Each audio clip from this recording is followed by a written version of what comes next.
All right, welcome. We live in this age of incredible comfort, and yet, so many of us feel this constant, kind of low grade anxiety. It's that subtle feeling that's always whispering, not here, not yet, just a little more. So today, we're going to explore why that finish line for happiness just keeps on moving. And we're also going to look at an ancient blueprint for finding something that finally stays still. So let's just dive right in with a question you've probably asked yourself 1,000 times. Why does happiness feel so temporary? You hit a goal, you get the thing you've been working so hard for, and maybe a week later, the excitement's just gone. It's faded. So what is going on here? Well, it turns out most of us are running on this sort of hidden algorithm, right? It's like a piece of mental software that's always telling us peace is just around the corner. But it's always tied to the next thing. I'll be happy when I get the promotion. I'll be at peace when I buy the house. But as soon as we get there, the algorithm just resets with a new goal. The horizon just keeps retreating. And here's something that is absolutely crucial to get. This is not a personal failure. You are not doing anything wrong. The problem is the game itself. The finish line is literally designed to move. And this brings us to the core issue. We're all using a flawed blueprint to build our lives. So here it is. This is the core problem. We are trying to build something permanent, like lasting peace or unshakable contentment, on a foundation that is, by its very nature, in constant chaotic motion. It's literally like trying to build a stone tower on top of an ocean wave. It's just never gonna work. Now, this attempt to build something permanent on an ever-changing foundation, well, it leads to what we could call a great miscalculation. It's this fundamental error in our logic. And you know what?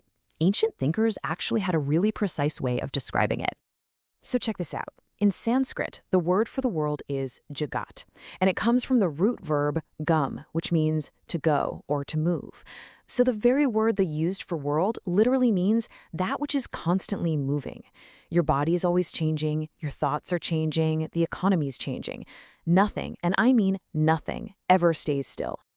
And this brings us right to our great miscalculation. What we're doing is desperately trying to add up a bunch of temporary, finite things. A promotion, a vacation, a new car. And we're hoping that they will somehow equal an infinite, permanent state of peace. But it's just bad math, isn't it? It's impossible. No amount of finite experiences can ever add up to the infinite. Okay, so if adding up a bunch of external things is never going to work, what's the alternative? This is where we need a really radical shift in how we investigate.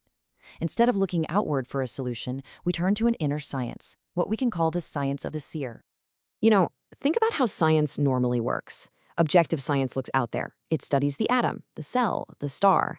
But this ancient Indian philosophy called Vedanta, it's more like a subjective science.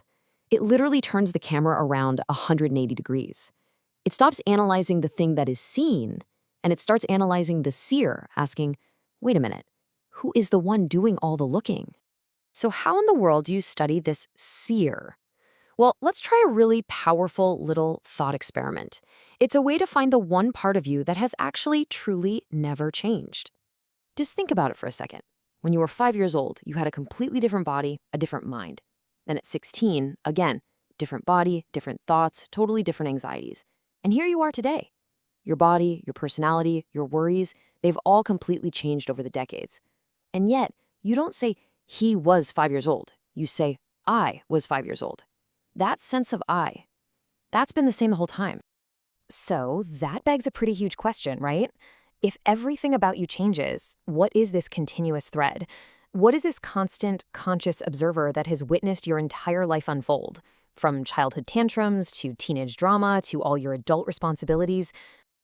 Okay, here is probably the best way to picture this.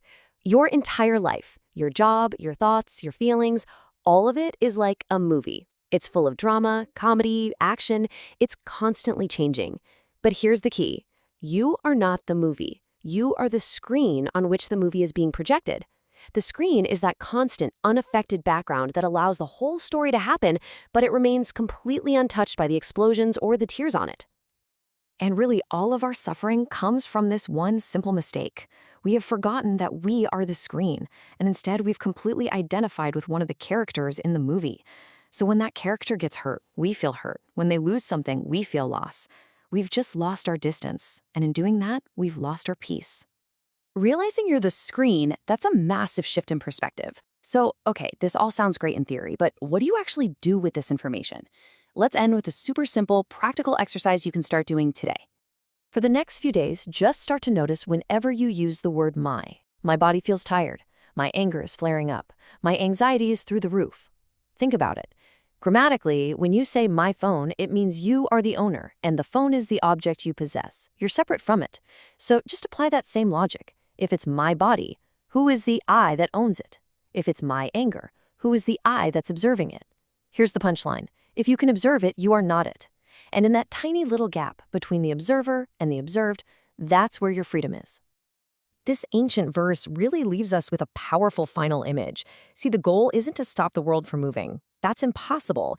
The goal is to become like that lamp in a windless place, to find that inner stillness, that unshakable, constant you that remains steady, no matter how much the movie of your life flickers and changes all around it.